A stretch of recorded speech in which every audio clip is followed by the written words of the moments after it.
19वीं सदी का दौर भारत में धार्मिक, सांस्कृतिक एवं सामाजिक पुनर्जागरण का काल माना जाता है। इस दौर में धर्म और समाज में आमूल-चूल परिवर्तन करने के लिए कई बुद्धिजीवी और महापुरुष सामने आए और इन्होंने भारतीय समाज में प्रचलित दोषों को दूर करने की पुरजोर कोशिश भी की। ऐसे ही महान समाज सुधारकों में से सावित्रीबाई फूले का नाम बड़े ही सम्मान से लिया जाता है। इन्होंने अपने पति यानी ज्योतिबाराव फूले के साथ मिलकर भारतीय समाज सुधार आंदोलन को एक नई दिशा दी, एक नई ऊंचाई दी। आज इनकी पुण्यतिथि है। ज्ञान की डिजिटल दुनिया ध्येय रेडियो में आपका स्वागत है। मैं केसरी पांडे नमस्कार करता हूं आपको। अपने आज के इस एपिसोड में हम बात करेंगे भारत की पहली शिक्षिका सावित्रीबाई फूले की। सावित्रीबाई फूले का जन्म 3 जनवरी 1831 को महाराष्ट्र में हुआ था। पिता का नाम खंडोजी नेवसे और मां का नाम लक्ष्मीबाई था। मात्र 12 वर्ष की आयु में ही इनका विवाह यानी शादी ज्योतिराव फूले के साथ हो गया, जो कि एक विख्यात विचारक, समाजसेवी, लेखक और दार्शनिक थे। 19वीं सदी के दौर में भारतीय महिलाओं की स्थिति बड़ी ही दयनीय थी। जहां एक ओर महिलाएं पुरुषवादी वर्चस्व की मार झेल रही थीं, तो वहीं दूसरी ओर समाज की रूढ़िवादी सोच के चलते वे तरह तरह की यातनाएं और अत्याचार सहने को मजबूर थीं।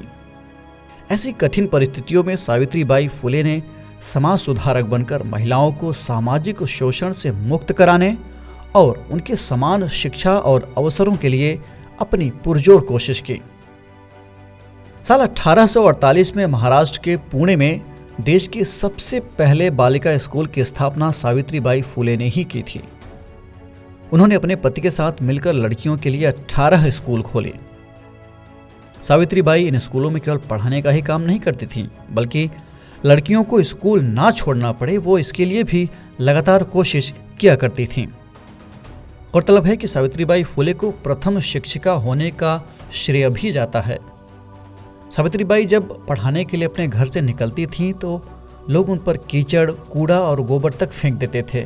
इसीलिए वो एक साड़ी अपने बैग में थैले में लेकर चला करती थी और स्कूल पहुंचकर गंदी हो चुकी इस साड़ी को वो बदल लेती थीं। खैर, बिना पुरोहितों के शादी को बढ़ावा देने और दहेज प्रथा को समाप्त करने, खत्म करने या उसे हतोत्साहित करने के साथ साथ अंतर जातीय विवाह करवाने के लिए उन्होंने अपने पति के साथ मिलकर सत्य शोधक समाज नाम का एक संगठन भी खड़ा किया था। इसकी स्थापना की थी। विधवा महिलाओं को सहारा देने के लिए उन्होंने पुणे में ही महिला सेवा मंडल की भी स्थापना की थी। समाज में नई जागृति लाने के लिए एक कवयित्री के रूप में सावित्रीबाई ने 2 काव्य पुस्तकें, काव्य फूले और 52 कशी सुबोध रत्नाकर लिखी थी इन्होंने।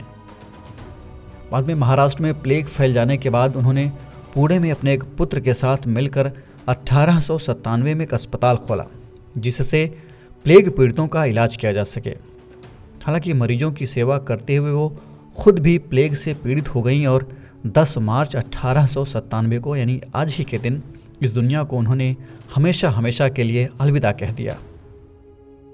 राष्ट्र ऐसी महान समाज सेविका और समाज सुधारक को नमन करता है।